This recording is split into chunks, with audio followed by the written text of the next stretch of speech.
the finest furniture destination of Tamil Nadu, Newman's Furniture and Homestyle, Coimbatore.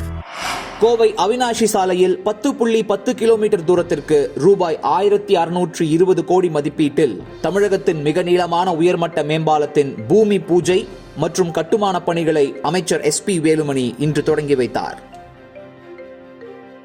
அதனுடன் பல்வேறு நலத்திட்டங்களை தொடங்கி வைத்த அமைச்சர் கோவையில் பிரதான சாலைகளில் மேம்பால பணிகளும் சாலை மேம்பாட்டு பணிகளும் துரிதமாக நடைபெற்று வருகிறது எனவும் தமிழகத்திலேயே மிக நீளமான உயர்மட்ட மேம்பாலமாக கோவை அவினாஷி சாலையில் உள்ள மேம்பாலம் அமையப் போகிறது என்று தெரிவித்தார்.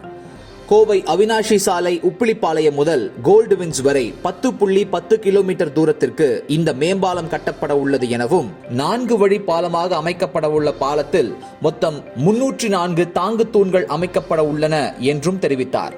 மேலும் அவர் பேசுகையில், மாண்புமிகு புரட்சி தலைவி அம்மாவுடைய அரசை வழிநடத்தும் அம்மா அறிவித்த திட்டங்கள் மட்டுமல்ல, மக்களுக்கு தேவையான திட்டங்களை தந்து ஒரு விவசாயி ஒரு கிராமத்திலிருந்து ஒரு சாதாரண முதலமைச்சராக இன்றைக்கு பதவியேற்று அனைத்து தரப்பு மக்களும் பாராட்டத்தக்க வகையிலே ஆட்சி நடத்தும் மாண்புமிகு தமிழ்நாடு முதலமைச்சர் எடப்பாடியார் அவர்களும் அவருக்கு அனைத்து திட்டங்களுக்கும் உறுதுணையாக இருக்கக்கூடிய அருமையான OPS அவர்களும்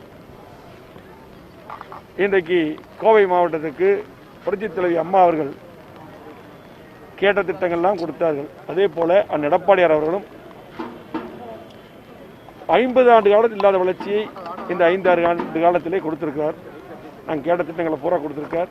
மாவட்ட மக்களின் 60 வருடம் 70 வருடம் 50 வருடம் இருக்கக்கூடிய நீண்ட நாள் எதிர்பார்ப்பை மாண்புமிகு முதலமைச்சர் எடப்பாடியார் அவர்கள் பூர்த்தி செய்திருக்கிறார்கள்.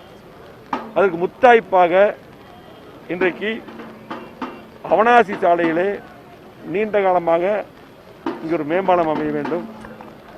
அவனாசி சாலையிலே இன்றைக்கு பார்த்தீங்கன்னா சேலத்துக்கு அப்பாற்பட்ட பல்வேறு மாவட்டங்கள், சேலம், திருப்பூர், ஈரோடு, நாமக்கல் இந்த வழியாக கோவைக்கு வரக்கூடிய வாகனங்கள், பொதுமக்கள், குறிப்பாக ஒரு திருமண நாள், முக்கிய நிகழ்வுகளெல்லாம் கடுமையான போக்குவரத்து நெரிசல் இருக்கும். இங்கே இருக்கக்கூடிய கோவை மாவட்ட மக்கள் நீண்ட காலமாக இங்கே ஒரு மேம்பாலம் அமைய வேண்டும் என்று கேட்டார்கள். அதை பூர்த்தி செய்கின்ற வகையிலே 2014 அம்மா அவர்கள் இருக்கின்ற பொழுது அம்மாவிடம் இங்கு இந்த பணி வேண்டும் என்று நீங்கள் செய்து தர வேண்டும் என்று நான் அப்பொழுது கோரிக்கை வைத்தோம். அந்த நேரத்தில் நெடுஞ்சாலைத்துறை அமைச்சராக இப்போ இருக்கக்கூடிய முதலமைச்சர் எடப்பாடி அவர்கள் இருந்தார்கள். அதற்கு பின்னால் அம்மா மறைந்த பின்னால் தொடர்ந்து இங்கே இருக்க சூழ்நிலை நானும் சட்டமன்ற உறுப்பினர்களெல்லாம் கோரிக்கை வைத்தோம். இன்றைக்கு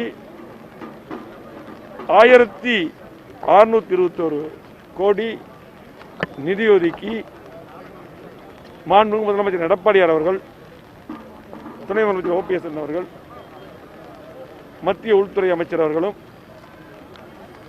இன்றைக்கு சென்னையில் அடிக்கல் நாட்டினார்கள். உடனடியாக முதலமைச்சர் உத்தரவிட்டு நல்ல நாளிலே உடனடியாக இந்த வேலையை துவங்க சொல்லி எங்களிடம் உத்தரவிட்டார்கள். உடனடியாக இன்றைக்கு இந்த வேலை துவங்கப்பட்டது.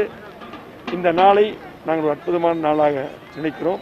இந்த நேரத்திலே இந்த திட்டம் மட்டுமல்ல, நீண்ட நாள் எதிர்பார்ப்பு நொய்யல் ஆற்றுக்கு புனர்வைக்கூடிய 230 கோடி நிதி ஒதுக்கி அது 100 ஆண்டு கால எதிர்பார்ப்பு, அதை பூர்த்தி செய்தார்கள்.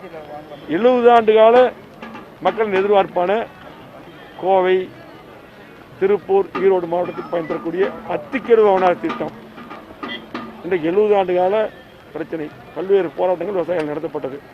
அதற்கும் முற்றுப்புள்ளி வைத்து நிதியை ஒதுக்கி அந்த திட்டத்தையும் அவரே வந்து ஆரம்பித்து இன்றைக்கு வேலை நடந்து கொண்டிருக்கிறது.